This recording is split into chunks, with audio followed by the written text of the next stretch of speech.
Olá, muito boa tarde a todos. Meu nome é Victoria, eu sou aluna do programa de pós-graduação em Letras da UFPR, na área de concentração em Estudos Linguísticos, e hoje eu tô aqui para ministrar para vocês um mini curso chamado Novos Olhares Educacionais, Interdisciplinaridade e Transversalidade. A gente vai ver que, na verdade, esses olhares educacionais, eles não são tão novos assim, porém nem sempre eles foram colocados em prática.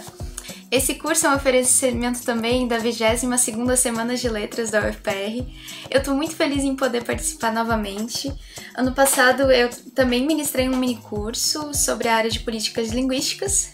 Esse ano eu decidi mudar um pouco o tema e ministrar sobre um assunto que, na verdade, ele compõe um dos capítulos da minha dissertação, ainda em projeto de escrita. Depois eu vou falar um pouquinho dela para vocês e falar por que esse assunto é tão importante para mim. Desde já eu quero agradecer muito à comissão da Semana de Letras. Devido à instabilidade causada pela pandemia, os meus horários de trabalho eles estavam mudando às vezes com bastante frequência. E recentemente eu voltei a trabalhar à tarde na escola onde eu sou professora. E o curso ele já estava inscrito para ser ministrado à tarde.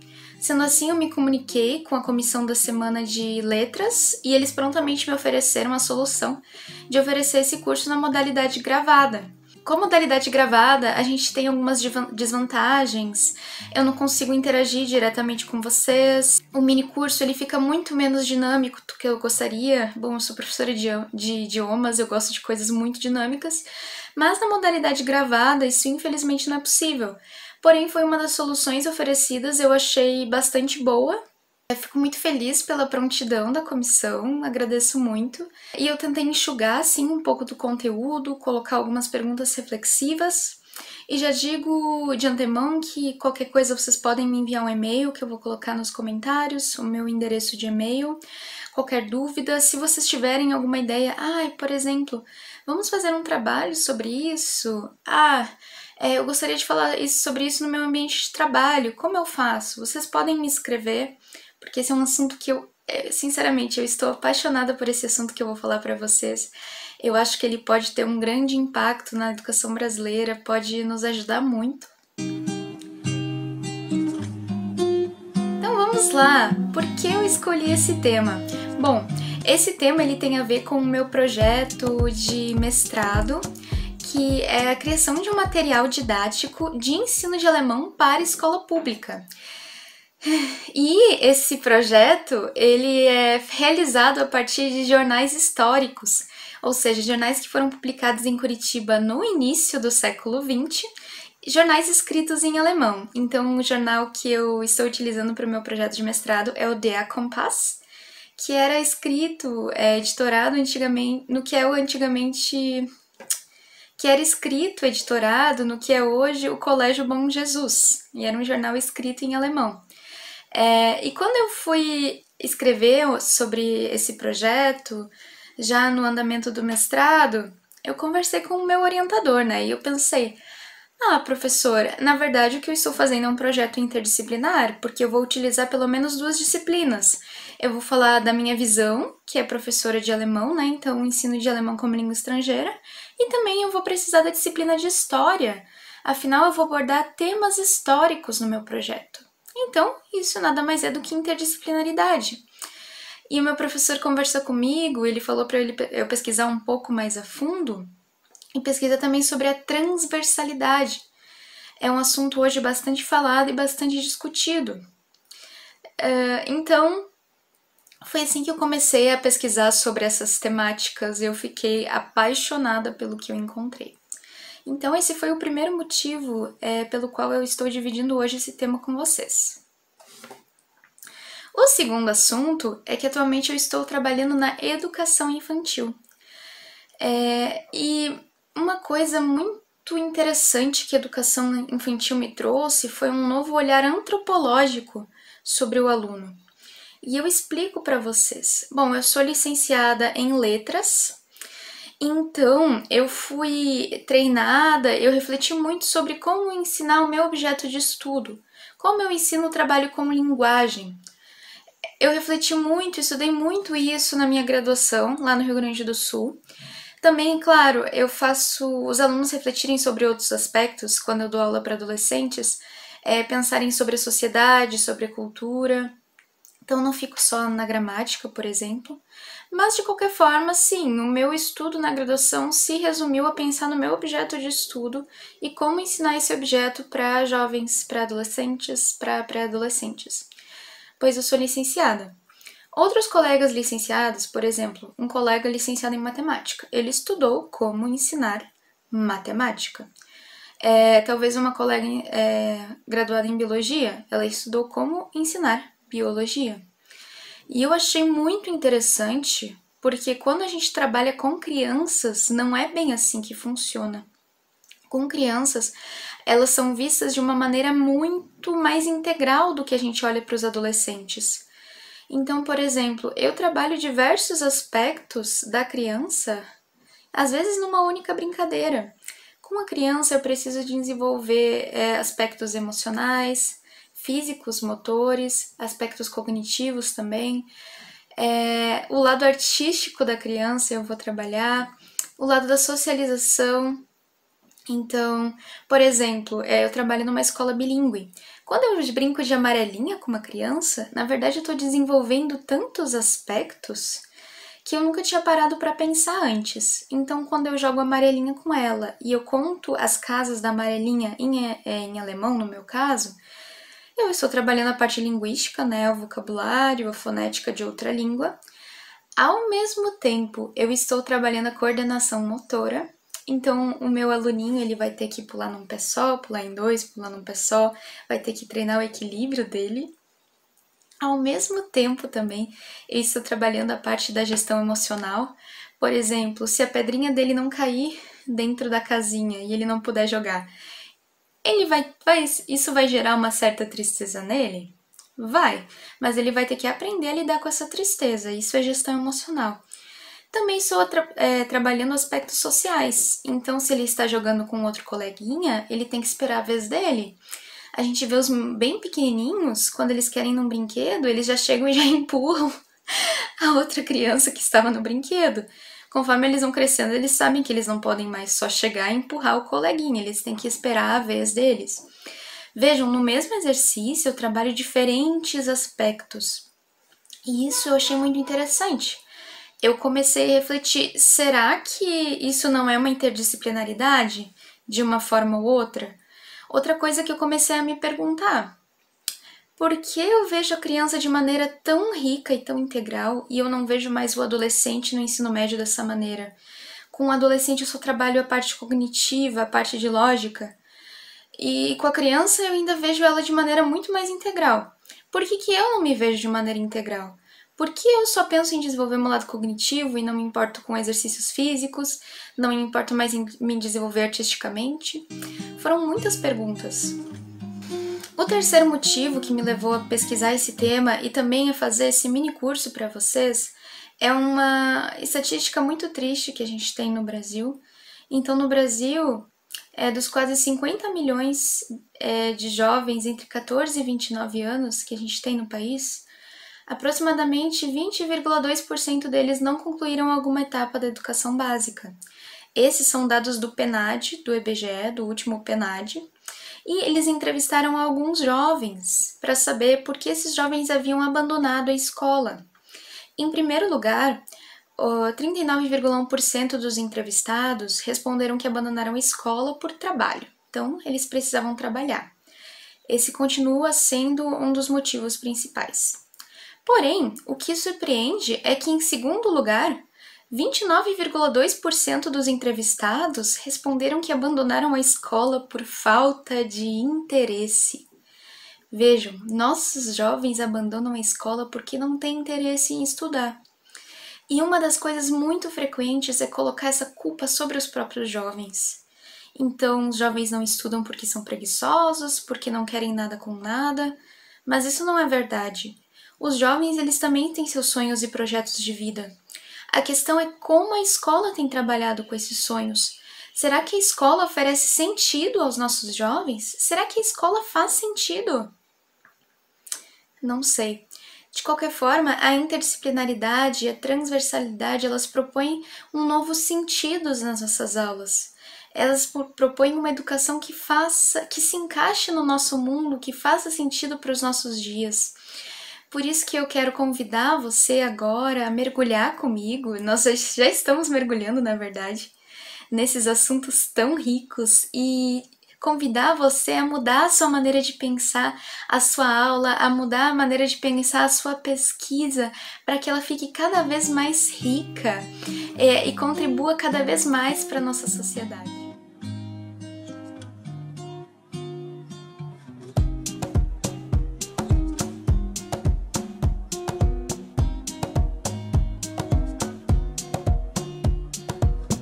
Muitas das coisas que eu vou falar aqui nesse trabalho, nesse mini curso, elas na verdade foram retiradas de um livro do professor Dr. Ulisses Araújo, professor de educação na USP, que trabalha com o tema da transversalidade a partir de diferentes assuntos, por exemplo, a ética. Ele tem um livro publicado chamado Temas Transversais, Pedagogia de Projetos e Mudanças na Educação. Esse livro foi bastante importante para mim, especialmente porque ele é oferecido também para ser comprado como e-book na Amazon, então ele tem um preço bastante acessível. E o professor é um pesquisador nessa área. Então, algumas citações, quando vocês virem uma citação entre aspas e ela não tem uma referência ali no cantinho, quer dizer que ela foi retirada desse livro. E é importante mencionar que uma das pessoas nas quais o professor Ulisses Araújo se baseia é o Edgar Morin. Ele é um francês, sociólogo, antropólogo, que trabalha com a questão do pensamento complexo. Então ele vai ser bastante importante nos nossos assuntos trabalhados hoje. Nossa primeira pergunta é: como surgiram as disciplinas? Por que na escola eu tenho 55 minutos ou menos dedicados a português? Depois eu tenho outros 55 dedicados à matemática, depois à física. Por que eu tenho essas separações? De acordo com o professor Dr. Araújo, isso se deve ao reducionismo cartesiano. Não sei se você lembra de René Descartes. Ele tem o chamado método científico, que a gente passa a estudar a realidade com uma semelhança com a matemática. Então a gente passa a ver o universo e a natureza como máquinas regidas por leis imutáveis, naturais, necessárias e eternas. Vou pegar um exemplo do tempo. Então eu quero entender melhor o tempo. Aqui a gente tem a imagem de um relógio. Eu pego o tempo e divido em pequenas partes, eu matematizo o tempo, então eu tenho, por exemplo, segundos, minutos, dias, anos. E agora eu posso compreender o tempo, porque eu dividi ele em pequenas partes para compreender o todo. Eu matematizei o tempo. Eu posso fazer isso com diferentes aspectos da realidade. Por exemplo, como eu percebo a realidade? Eu percebo ela talvez através dos meus sentidos. Eu uso a visão, eu uso a audição, eu uso o olfato, o paladar, o tato. A realidade ela é muito rica. Como eu posso estudar tantos aspectos da realidade se ela é tão rica, diversificada e complexa? Bom, eu posso dividir a realidade em pequenas partes. Então, por exemplo, no mundo nós temos fenômenos físicos. Por que alguém não fica responsável só por estudar os fenômenos físicos? No mundo nós temos questões biológicas. Por que outra pessoa não fica responsável só por estudar questões biológicas? Nós também temos as questões da linguagem. Por que nós não temos então um linguista para estudar as questões da linguagem? Vejam, eu acabo por dividir a realidade em partes para poder entender o todo. E assim que nasce a divisão disciplinar da natureza. A estruturação das diversas disciplinas passaram a estudar cientificamente e de forma especializada as diferentes classes de fenômenos do universo, da matéria, da vida humana e dos seres vivos. Então agora eu tenho especialistas para cada área. Eu tenho um biólogo, ou melhor, eu tenho talvez, como a gente fala, um microbiologista, mais especializado ainda. Eu tenho um bioquímico, eu tenho um historiador especializado na história medieval da Europa. Então vejam, nós temos especializações em diversos assuntos. Lembrando, é claro, que essa linha de pensamento pode ter começado com René Descartes, mas ela foi sendo desenvolvida ao longo dos séculos. Nós não tivemos uma mudança epistemológica de um dia para a noite, né? Agora eu estou sendo bastante reducionista, né? E com essas ideias, elas foram sendo sistematizadas por cientistas e filósofos como Kant, Newton, Leibniz. De acordo com Araújo, a consolidação efetiva desse tipo de pensamento vai se dar no século XIX, na academia, posteriormente também no ambiente escolar. Então, no ambiente escolar, nós também temos essa divisão disciplinar, como eu falei, 55 minutos para matemática, 55 minutos para física e assim por diante. Gente, isso trouxe uma série de vantagens, com a divisão do trabalho, desenvolvimento tecnológico. Então, por exemplo, hoje, se eu tenho alguém criando uma vacina para o Covid, é porque eu tenho especialistas especializados nessa área, pessoas que entendem a fundo como funcionam as doenças, as epidemias e como funciona o desenvolvimento de vacinas. Se hoje eu tenho professores que se dedicam apenas ao ensino de línguas estrangeiras e apenas a pensar como essas línguas podem ser melhor ensinadas, isso se deve à especialização, isso é uma coisa boa e nos trouxe muito desenvolvimento. Porém, quais são os problemas a longo prazo? A longo prazo, a gente tem questões como a superespecialização e a cegueira, e como o espírito hiperdisciplinar, como diria Morin. Então, por exemplo, eu sou formada em letras, eu estudei a linguagem, os livros, eu posso começar a pensar que tudo é linguagem. Então, não existem mais aspectos físicos, biológicos no mundo, tudo só é linguagem. Vejam que isso é uma maneira bastante reducionista de se ver a vida. A gente vê também, por exemplo, pessoas que veem o ser humano só como a partir de uma questão biológica. Então, nós somos células. Quando eu sinto amor, por exemplo, pelo meu marido, eu vejo ele apenas... Isso, na verdade, é uma questão química. Não existe um significado.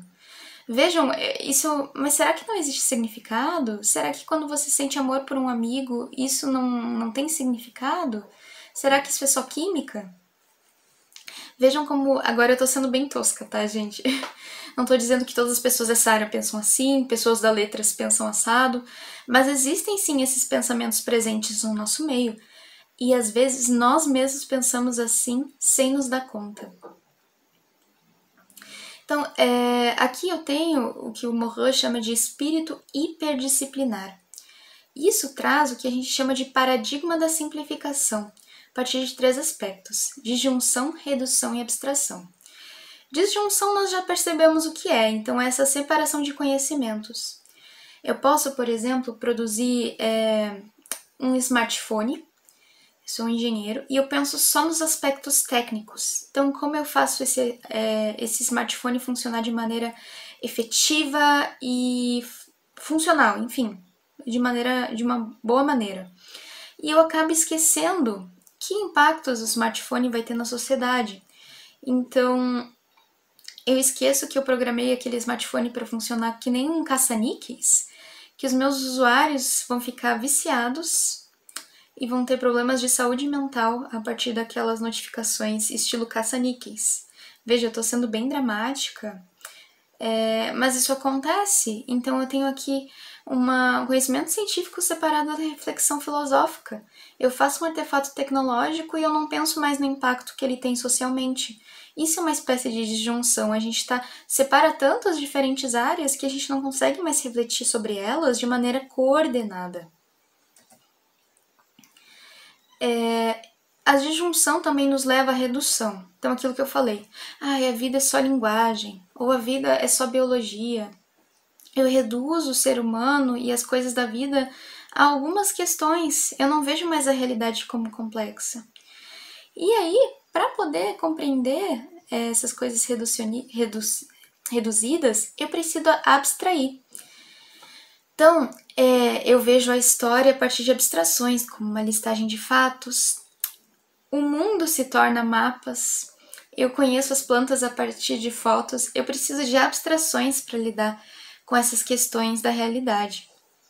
Isso fica um pouco mais claro quando a gente pensa na escola, gente. A abstração está muito presente na escola. Então eu não levo mais o meu aluno para dar uma volta no bairro para entender a geografia. Eu só mostro mapas e fotos, eu só mostro abstrações. Aqui, não que as abstrações não sejam importantes, porque eu quero falar sobre a Europa, como eu vou levar meus alunos para a Europa? Vejam, nem sempre isso é possível, mas muitas vezes é possível trabalhar com coisas concretas e nós só vamos para abstração. Então, se eu quero trabalhar plantas, eu não levo mais uma planta, meus alunos não mexem na terra, eu só mostro fotos. Eu não faço mais passeios com os meus alunos. E vejam, a gente acaba só aprendendo por meio de abstrações. Outra coisa que o paradigma da simplificação impacta nas nossas escolas é a questão de corpo e de mente. Então eu tenho um tempo dedicado ao corpo, que é muito pequeno, tá? Porque isso não é importante para o vestibular. Ninguém vai cobrar saúde física no vestibular, pelo menos os tradicionais. Então eu tenho um tempo dedicado ao corpo na educação física e no recreio. Se der, né? Porque eu já conheci escola que as crianças não podiam correr no recreio. Pasmem. E eu tenho um tempo dedicado ao cognitivo, né? À mente. Então, que é quase o tempo todo. Isso também leva os nossos alunos a pensarem de maneira simplista.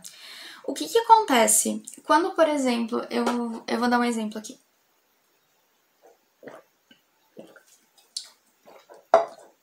Quando eu vou no supermercado com o meu marido, tá? A gente precisa pensar o que a gente vai comprar a partir de diversos olhares. Então, a gente precisa fazer o nosso orçamento, né? Quanto a gente realmente pode gastar com aquilo. A gente precisa pensar como é a nossa rotina. Então, não só em orçamento, mas também em rotina. Então, por exemplo, dia tal eu trabalho fora, eu preciso levar um lanche. O que eu preciso para fazer esse lanche? Eu preciso pensar nas estações, então quais frutas agora são mais acessíveis, por exemplo, devido à estação do ano que a gente tá. Vejam, eu faço as compras olhando a partir de diferentes perspectivas. Será que adianta talvez eu comprar tantas coisas se eu não tenho onde guardar na minha geladeira? Vai tudo estragar? Aqui eu tenho uma visão também espacial. Eu preciso pensar na maneira econômica, questão de saúde, eu preciso pensar no espaço que eu tenho em casa para guardar essas coisas. Então eu tenho um problema e eu resolvo ele a partir de diferentes perspectivas. Se eu tenho um problema tô tendo um problema com esgoto no meu bairro, preciso pensar no orçamento que aquilo necessita para ser arrumado, preciso pensar na questão política, quem eu tenho que acionar para que aquilo seja melhorado, preciso pensar no meio ambiente. Vejam, eu preciso pensar em tanta coisa para resolver um problema. Não preciso pensar sozinha, mas eu não posso ver isso só de uma perspectiva. E a pergunta é, por que na escola a gente não aprende isso? Por que na escola a gente resolve um problema só a partir da matemática, depois outro só a partir de português, depois outro só a partir da química? A gente não tem um pensamento complexo a respeito dos problemas. Então, agora é para pensar. Vou dar alguns minutos. Primeira pergunta: como você acha que o reducionismo cartesiano afetou a sua formação na educação básica? 2. Como ele afeta a sua educação hoje? E 3. Como ele afeta a sua vida de maneira geral? Por exemplo, você pensa muito em se desenvolver profissionalmente, mas você não cuida do seu corpo? Você também não se esforça em cultivar relações sociais? Não é fácil, gente. Pessoas são complicadas, mas nós somos seres sociais. Então, como esse reducionismo afeta a sua vida também em outros aspectos?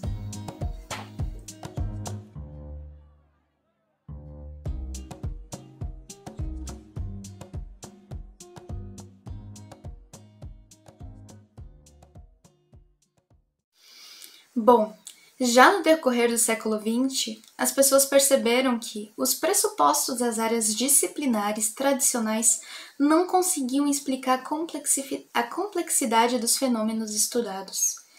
Então, nós temos aí o surgimento da interdisciplinaridade, como conhecemos hoje.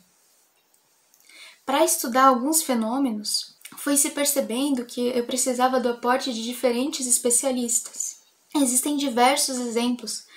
A ecologia, ela é uma disciplina que precisa do aporte de diversas disciplinas. Então, num trabalho que eu li do professor Dr. Oriel Herrera Bonilla, da Universidade Estadual do Ceará, ele fala que a ecologia tem contribuições da biogeografia, da zoologia, da matemática, da morfologia, da economia, da física, da botânica, da anatomia, da agronomia, da sociologia, da química, enfim, diferentes aportes.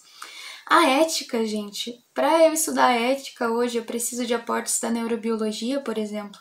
A gente sabe que muitas decisões morais que a gente toma têm uma base neurobiológica. Eu preciso da física, da psicologia, da sociologia.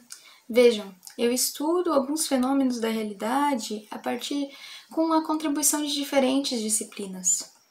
Um exemplo muito importante do nosso tempo é o próprio mapeamento do genoma humano, que foi feito por equipes interdisciplinares. Aqui a gente tem o Francis Collins, foi um dos líderes desse projeto, e ele fala que foi um enorme privilégio servir à frente de um projeto de tal importância histórica e poder trabalhar com um grupo verdadeiramente notável de cientistas de alto nível de muitas disciplinas diferentes. O meu irmão começou recentemente a graduação em informática biomédica. Então, pensem, é um curso já de antemão, no próprio nome, ele é um curso interdisciplinar, informática biomédica. Então, assim, o isolamento das disciplinas ele é quebrado e a gente tem outros movimentos a partir disso. O que a gente tem, então, bastante falado é interdisciplinaridade, que se refere ao que é comum a duas ou mais disciplinas no campo do conhecimento. Um exemplo muito legal de trabalho interdisciplinar que eu tive quando eu ainda era estudante no ensino médio foi a criação de um sacolé. Eu acho que aqui no Paraná se chama geladinho. E eu e colegas tivemos que criar o sacolé e trabalhar com diferentes disciplinas para isso. Então, a partir da química, a gente trabalhou com a questão das quantidades, quanto eu precisava para fazer o meu sacolé. Com a matemática, a gente entregou um relatório sobre a geometria espacial daquele sacolé, daquele geladinho. E ainda com português, a gente fez um projeto de divulgação da venda do nosso sacolé. Então eu lembro que eu criei um jingle no violão. Aqui vocês podem ver, eu achei, gente, fiquei tão feliz. Tirei foto com a minha irmã, com a minha avó, e eu fiz assim o slogan. Gela doce? Tão bom que até a vovó vai querer um. Gela doce era o nome do sacolé. Então, nossa, gente, foi tão rico e isso foi trabalhado interdisciplinarmente. Foi um trabalho para química, para matemática e para português e foi muito legal. E vejam que isso me marcou profundamente. De acordo com Araújo, um trabalho interdisciplinar ele tem que ser feito a partir da troca entre os professores. Não existe um trabalho interdisciplinar sozinho, tá? E eu sei que isso demanda tempo e demanda conversa. E conversa entre pessoas a trabalho, porque pessoas são difíceis. A gente sabe disso. E é por isso que a gente escolhe às vezes trabalhar sozinho, mas nem sempre isso é positivo para os nossos alunos. Além da interdisciplinaridade, nós temos a multidisciplinaridade, que ocorre quando, para analisar determinado fenômeno, precisamos do aporte de diversas disciplinas, como a ecologia. E a transdisciplinaridade, que é um estudo de um tema que ele não encontra acento em nenhum campo de estudo, ele atravessa, sabe? Os diferentes campos de estudo. Araújo dá um exemplo de projetos de alimentação na escola. Vejam, especializações ainda são importantes.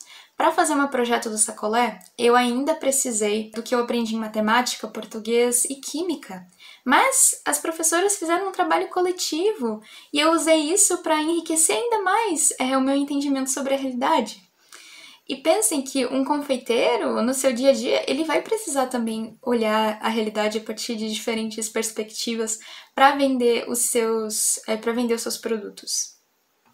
Uma parte bastante triste do livro do professor Araújo é que ele coloca que ele já trabalhou em diferentes tentativas de implementação da interdisciplinaridade na faculdade, nas universidades, e ele falou que todas, de uma forma ou outra, acabam minguando. É triste. Ele fala que seja por falta de interesse dos professores, seja por falta de mudanças na formação de novos professores, ele diz que muitos projetos são frustrados. Isso é uma parte bastante triste do livro, porque mudança incomoda, né, gente? A gente sabe. Ele também fala que ele já trabalhou na mudança da grade curricular em um estado, e na nova grade curricular, 25% da grade horária no currículo desse estado, em escolas, ia ser dedicado para, enfim, aulas diversificadas. E o que as escolas fizeram no fim?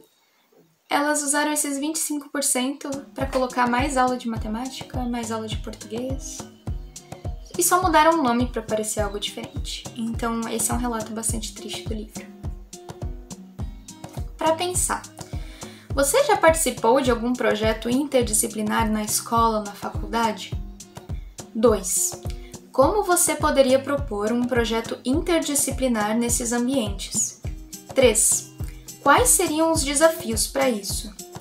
Então, a interdisciplinaridade ela é incrível, mas será que a escola onde você trabalha, ela cumpre a lei da carga horária dedicada à hora atividade?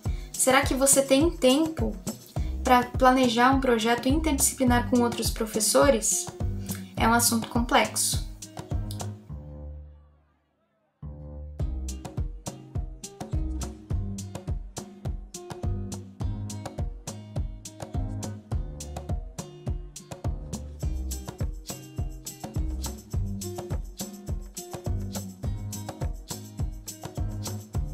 Tá, mas e a transversalidade?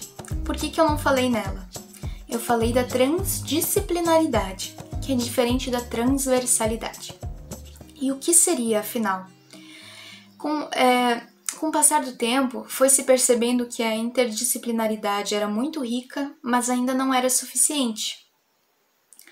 O professor Dr. Ulisses aponta, por exemplo, que muitas investigações interdisciplinares, por assim dizer, elas acabam por atender demandas de pessoas com mais privilégios na sociedade, por exemplo, de grupos sociais mais ricos. Então, eu tenho muito estudo sobre doenças relacionadas ao envelhecimento, comuns em países desenvolvidos, e eu tenho poucos estudos, por exemplo, sobre desnutrição, mais comum em países em desenvolvimento. Por quê? Porque eu tenho tantos estudos sobre... Porque eu tenho tantas pesquisas bélicas e sobre... porque eu tenho também tantas pesquisas espaciais que, na verdade, são relacionadas ao interesse de uma parcela menor da população. Porque outros assuntos tão urgentes não são pesquisados da mesma maneira. E assim surge a transversalidade. Eu estudo, então, temas transversais, que perpassam diferentes áreas do conhecimento, mas eu estudo temas relacionados ao cotidiano, que interessam a muitas pessoas. Então, a transversalidade, ela não é apenas uma nova metodologia, ela é um novo olhar epistemológico. O professor Ulisses, ele enfatiza bastante que a gente não quer só informar os nossos alunos, a gente quer ter uma formação ética, quer que os nossos alunos aprendam a respeitar as diferenças, a respeitar o próximo, a se importar com os problemas da sociedade. E é isso que tem a ver a transversalidade. De acordo com Pug e Martin, de 1998, citados aqui pelo professor Ulisses, os temas transversais eles têm então uma aposta clara em valores, eles apostam na formação integral, têm uma dimensão ética, eles oferecem respostas aos problemas da sociedade. Por exemplo, tem um problema de esgoto do meu bairro, do lado da escola. Como eu posso resolver isso? Como eu posso engajar os meus alunos na resolução desse problema? E assim eles tentam conectar escola e vida, os problemas cotidianos, e dar sentido ao que eu estudo. E eles também estão abertos aos novos temas, eles não são caixinhas fechadas. Dessa maneira, a proposta é uma proposta educativa que promove a aventura intelectual, porque como eu tenho sempre novos temas e eu preciso da colaboração dos meus alunos, os meus alunos eles são participantes ativos, eu promovo dessa forma uma aventura intelectual. Bom, são os temas transversais que a gente encontra, por exemplo, nos PCNs e na BNCC. O professor Ulisses, em relação aos PCNs, ele fala que os temas transversais nos PCNs não são exatamente aquilo que ele propõe, né? Porque nos temas transversais idealizados ali pelo professor Ulisses, a gente tem a construção conjunta desses temas do corpo docente com os alunos. Nos PCNs a gente já tem esses temas dados, enfim, entre outras coisas. Mas ele fala que isso já é um avanço na legislação incrível. Então a gente tem que valorizar e utilizar isso sim. Bom, os PCNs, eles foram lançados ali na segunda metade da década de 90, no governo FHC, e eles estavam ligados também à criação da Lei de Diretrizes e Bases da Educação Nacional e aos DCNs. É importante lembrar que os PCNs eles têm como eixo vertebral a cidadania.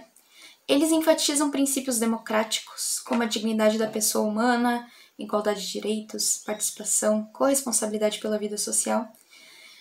E os PCNs acreditam que as disciplinas convencionais escolares, como português e matemática, são importantes, mas não são suficientes. É importante lembrar que os PCNs eles não foram feitos de maneira tão democrática, foram bastante criticados por isso, eles deveriam ter sido mais amplamente discutidos pela sociedade, mas ao mesmo tempo eles trabalham com os temas da democracia e por isso eles são tão importantes. Quais são os temas transversais então? A gente tem saúde, ética, orientação sexual, pluralidade cultural, meio ambiente e trabalho e consumo. Esses são 6 temas transversais que aparecem nos PCNs, mas, de acordo com o documento, podem sim outros temas serem abordados. Na BNCC, os meus temas contemporâneos, os meus temas transversais vão ser transformados em temas contemporâneos transversais, um novo nome. Eu tenho aqui 6 áreas macrotemáticas, então isso se expande um pouco. Eu tenho meio ambiente, economia, saúde, cidadania e civismo, multiculturalismo e ciência e tecnologia. Dentro de cada macro área temática, eu tenho então os TCTs. Por exemplo, dentro de multiculturalismo, eu tenho diversidade cultural e educação para a valorização do multiculturalismo nas matrizes históricas e culturais brasileiras. Dentro de economia, eu tenho trabalho, educação financeira e educação fiscal. Dentro de cidadania e civismo, e aqui eu coloco civismo, é uma palavra super problemática, a gente já sabe ao que geralmente ela se refere quando a gente lembra dessa palavra, né? Mas os temas são interessantes, né? Vida familiar e social, educação para o trânsito, educação e direitos humanos, direitos da criança e do adolescente e processo de envelhecimento, respeito e valorização do idoso.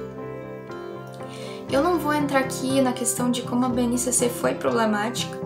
Na minha área, que é língua alemã ensino de língua alemã como língua estrangeira, a gente tem críticas demais à BNCC. Então a BNCC só traz língua inglesa, não traz língua estrangeira, né? Enfim, tem um monte de problemas, gente. Eu não tenho tempo para falar disso com vocês. A questão é, pela BNCC ser um documento normativo, vejam quantos temas riquíssimos ela oferece. A partir da BNCC eu posso trabalhar com multiculturalismo, valorização das matrizes históricas brasileiras. Agora eu tenho um amparo legal para trabalhar com esses temas transversais. Posso dar carteirada, né? Falar, não, mas está na BNCC. Vamos trabalhar com isso sim. Então, sem aqui entrar na discussão enfim, da composição da BNCC, né? Isso daria um outro mini curso, mas vamos se focar agora nessas questões. O documento com os TCTs, ele foi lançado em 2019, tá? Muito recente, então eu não encontrei nenhum estudo ainda sobre isso, sobre esse documento específico de 2019. Se vocês conhecerem, podem colocar nos comentários, vamos construir também juntos produções a respeito disso. A BNCC, ela oferece uma comparação entre como os temas transversais são trabalhados nos PCNs, nos DCNs e da BNCC, e ela também mostra qual é o marco legal de cada TCT. Então, Qual é a lei que ampara o trabalho com ciência e tecnologia? Qual que é a lei que ampara a educação alimentar e nutricional? Tá tudo isso no documento, tá? Só vocês darem uma pesquisada. Então, para pensar, quais são as diferenças entre os temas transversais dos PCNs e os temas contemporâneos transversais da BNCC? Por que esses temas mudaram? O que eles dizem respeito aos dias de hoje em comparação ao governo FHC, por exemplo? Segunda pergunta. Quais as diferenças entre a transversalidade de documentos legais e os temas transversais propostos por Araújo? Uma resposta eu já dei. De acordo com Araújo, os temas eles têm que ser construídos junto com as perguntas dos alunos. Nos documentos legais, essas perguntas já estão dadas.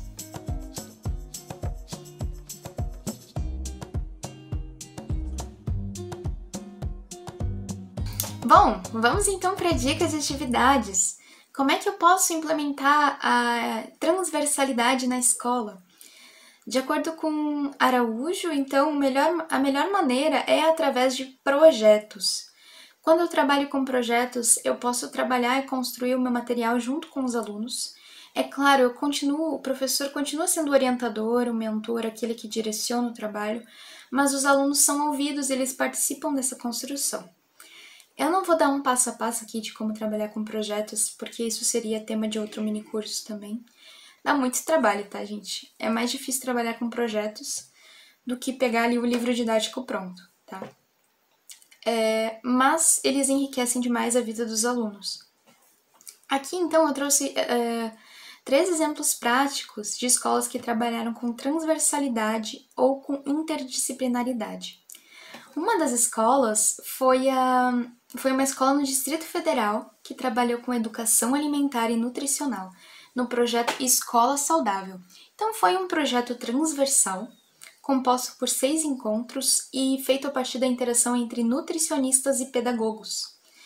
Diferentes níveis de educação, como infantil, fundamental, médio e EJA, foram envolvidos. E diversas disciplinas da escola se envolveram. Por exemplo, como é que eu posso calcular as quantidades nutricionais nos alimentos? Matemática pode trabalhar com isso. Como funciona a leitura dos rótulos? Português pode trabalhar com isso. Além da ajuda das disciplinas, os alunos tiveram oficinas práticas de culinária para pensar em práticas de alimentação saudável. De acordo com a reportagem, foi uma das coisas que eles mais amaram foi colocar a mão na massa. Vejam que aqui eu tenho o envolvimento do meu corpo com aquilo que eu estou aprendendo, gente. Isso é fantástico. E eles também tiveram oficinas de horta. Outro exemplo que eu achei maravilhoso aqui do Paraná foi um trabalho do Colégio Estadual Marcílio Dias, em Guaraqueçaba, no Paraná, a partir da obra de William Michaud. Eu não sei, Michaud, eu vou falar, gente. Perdão, pessoal do francês, eu não sei como se pronuncia. O que acontece? Lá em Guaraqueçaba, a gente tem a colônia de Superagui. E William Michaud, ele foi um artista que, na verdade, não tinha formação de artista, né? Suíço, mas que ele morou na colônia de Superagui, inclusive ele faleceu lá, e ele produziu diversas pinturas com imagens da colônia de Superagui. E essa escola, esse colégio estadual de Marcílio Dias, ele fica nessa região. Então a escola toda se envolveu num projeto a partir das obras desse artista. Então, na língua inglesa, eles traduziram cartas que eram enviadas pelo artista. Em português, eles trabalharam com a interpretação das cartas. Na história, eles trabalharam com a fundação e desenvolvimento da colônia de Superagui. Eles conseguiram até fazer árvores genealógicas de alguns alunos. Em ciências, eles trabalharam o estudo da fauna e da flora da Mata Atlântica da colônia a partir das aquarelas do pintor. Em arte, eles reproduziram algumas obras do artista com carvão, com grafite, fizeram a árvore genealógica dele com maquete, fizeram um busto com barro, utilizaram materiais como bambu, carvão, folhas, galhos, fios de juta. Gente, que trabalho maravilhoso! Trabalhando as disciplinas e ainda fazendo um trabalho interdisciplinar e valorizando os materiais da região. Que coisa maravilhosa! Mas vejam como isso dá trabalho e envolve participação e planejamento de toda a comunidade escolar. Inclusive, o que eu li no artigo publicado por Muniz e os outros autores foi que eles usaram inclusive espaços não formais de educação, então a comunidade se engajou de uma maneira incrível nesse projeto. E outro exemplo que eu dou é de um amigo meu, professor doutor da Universidade de Toledo. Ele é doutor em História e ele dá aulas para alunos de exatas como engenharias. E uma das coisas trabalhadas por ele é como ensinar os alunos, futuros engenheiros, a pensarem nos seus artefatos tecnológicos a partir de diferentes perspectivas.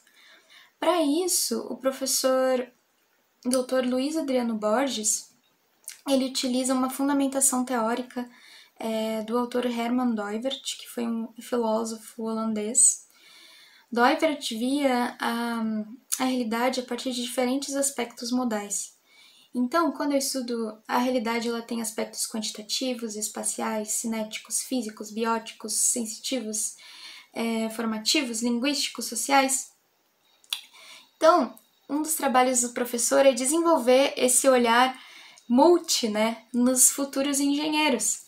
Por exemplo, quando eu produzo um iPhone e eu quero pensar o iPhone a partir de aspectos quantitativos. Quantos iPhones já foram produzidos? Onde eles são mais vendidos? Quando eles são mais comprados? Eu tenho questões quantitativas, envolvendo os iPhones. Espacial, questões espaciais. Quanto o iPhone muda a vida das pessoas? Eu consigo falar com quem está longe, com quem está perto? Tem as questões bióticas. Então, quais são as matérias-primas extraídas do meio ambiente para produzir esse iPhone? Qual é o impacto no meio ambiente? Vejam, tem tanta coisa que a gente pode trabalhar em cima do objeto iPhone e é importante que o engenheiro que produz os artefatos tecnológicos, ele possa olhar não só para a técnica, como eu falei lá no início desse mini curso, mas possa ver aquele artefato impactando diferentes aspectos da realidade. Então, vejam, é importante que a gente estimule isso, não apenas nas nossas crianças da educação infantil, mas até os nossos futuros profissionais que hoje estão na graduação. Isso é importante para nós e fundamental como sociedade que nós pensemos a respeito desses assuntos. Então, eu deixo aqui uma pergunta final. O que eu posso mudar na minha vida para pensar de maneira não reducionista? Talvez você não trabalhe em escola hoje, talvez você esteja trabalhando com pesquisa. Como eu posso ver a minha pesquisa de uma maneira não reducionista? A especialização, gente, ela é maravilhosa, é importante, mas como eu vejo aquilo que eu estudo também sobre outras perspectivas? Não necessariamente eu preciso escrever a respeito disso no meu trabalho, mas será que ter novos olhares não enriquece o meu trabalho? Será que não me faz pensar de maneira diferente? Quando eu tenho novos olhares, eu posso entender os meus amigos da área de exatas, posso entender os meus amigos da filosofia, posso entender os meus amigos das ciências da saúde. Eu posso ver as coisas do mundo, entender a partir de maneiras diferentes. Talvez eu não me especialize em nenhuma delas. Eu ainda preciso do meu amigo médico. Preciso, por exemplo, uma das minhas melhores amigas, ela é da educação física. Ela faz um trabalho maravilhoso, por exemplo, com idosos. Promove não só saúde física, mas também mental nesses idosos. Eu preciso dela, e quando a gente conversa e troca os nossos temas em comum, a gente tem conversas tão ricas e a nossa visão de mundo é enriquecida. Por isso eu convido você, pense como você pode já mudar aspectos da sua vida e vê-los de uma maneira rica e não reducionista. Esse foi então o mini curso oferecido para a 22ª semana de letras. Eu sou a Victoria, eu deixo meu e-mail nos comentários se você quiser conversar. Quem sabe nós possamos pensar de uma maneira interdisciplinar já, agora conversando entre nós. Eu agradeço muito se você assistiu até aqui. Infelizmente não fica tão dinâmico como uma atividade síncrona, mas eu espero que tenha te feito refletir muito. Fica então o meu abraço e um até logo!